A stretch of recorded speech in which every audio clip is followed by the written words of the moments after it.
Welcome back to Area DMG. I'm your host, Philip Wesley, the Mile High Mouth, and for today's episode of Suki Neon, we're looking at episode 2 of season 3 of Steven Universe Gem Drill. After the end of the first episode, or the episode before, the Super Watermelon Island, which I have to say is a pretty great name. It makes me think of video games. A lot of stuff in this show makes me think of video games, because all the people who made it grew up on video games, like N64 stuff. Which is kind of funny because at one point in this episode, Peridot hands Steven an N64 controller. And he's all like, I don't know, this doesn't feel right. And she's like, well, just use the D-pad. Just kind of an amusing little throwaway joke they put in there. Anywho, this episode starts where the last one ended, where Steven and Peridot are going to go into the Earth and take out the cluster. Which is a bunch of hands and things. And it looks a bit like something from Neon Genesis Evangelion. Like, you know, at the end of Evangelion when the, spoiler territory, when the third impact happens and it's super creepy and there's hands and things and...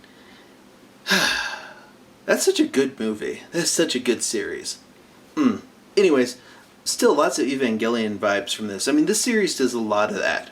The fusion dances and stuff are a tribute to Dragon Ball Z. A majority of the character designs are a tribute to Revolutionary Girl Utena. This whole episode and the episode before it was has bits of tributes to Neon Genesis Evangelion.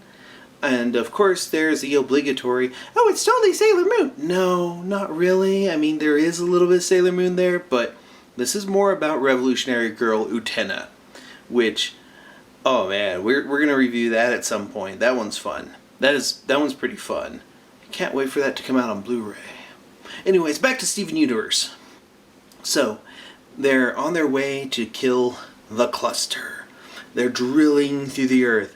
And it's gonna take a while, so there's a little bit of character development between Peridot and Steven. Those two have a great dynamic. Overall, Peridot's an excellent character, and hearing a little bit about her pretty much rings true. She's like, well, before I didn't exist, and then I did. She's like, I may not remember the homeworld, but I have feelings about it. Kind of like how you are where you come from, partially. That's part of who you are. You can't change that. It will always be there. You'll always have feelings about it. And emotions about it, even if you don't remember it. In a way, it's kind of a little bit like she's displaced. She's stranger in a strange land, learning to cope and such, and that's really good. I like the little bit of dialogue between Peridot and Steven. They have a really great dynamic. Anyways, they get to the cluster, and it is a huge ball of things. Well, before they get to that, they get attacked by some miscellaneous cluster parts, and that attack the drill, and Steven uses a little gun cannon thing that's built into the drill to shoot those off. There's a little offhand joke about the ability of gems to change their shape and size.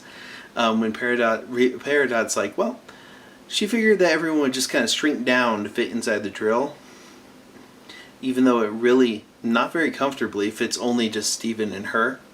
Although, to be perfectly honest, I feel like it was more of an excuse, and Peridot always knew it was just going to be her and Steven going down there to do this. Because remember, Steven's the first person, really, that she's ever actually opened up to. So, Peridot and Steven are important to each other. There's just some really great dialogue in there. Anyways, they get down to this, and then Steven starts kind of freaking out. His gem starts glowing.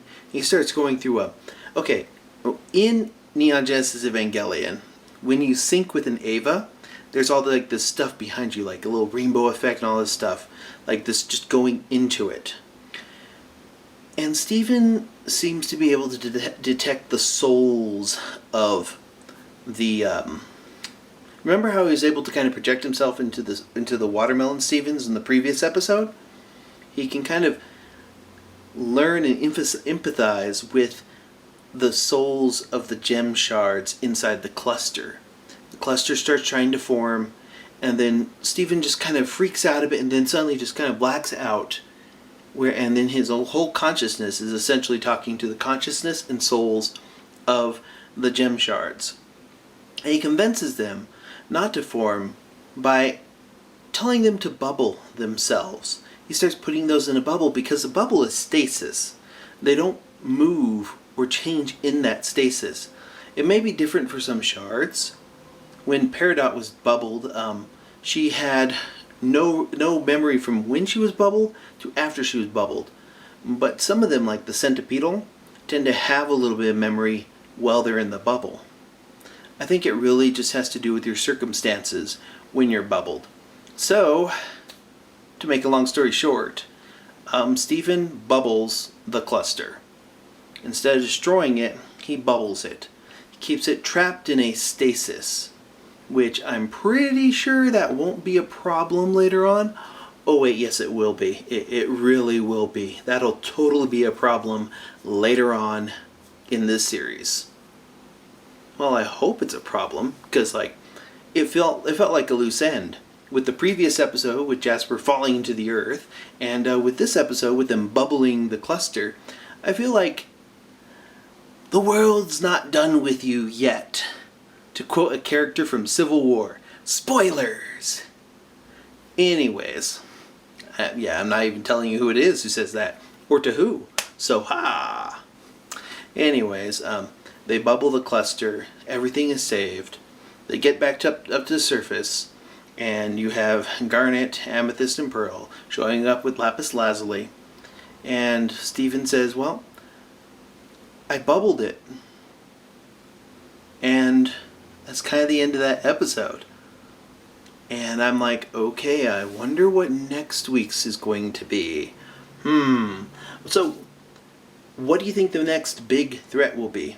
Is Yellow Diamond going to show up to try and reinvigorate or release? You know what? Yeah. Yellow Diamond's going to show up to release the bubble cluster. Jasper's going to be corrupted. And stuff is not done yet. Things are not done yet. We're going to have a confrontation between Lapis Lazuli and Peridot.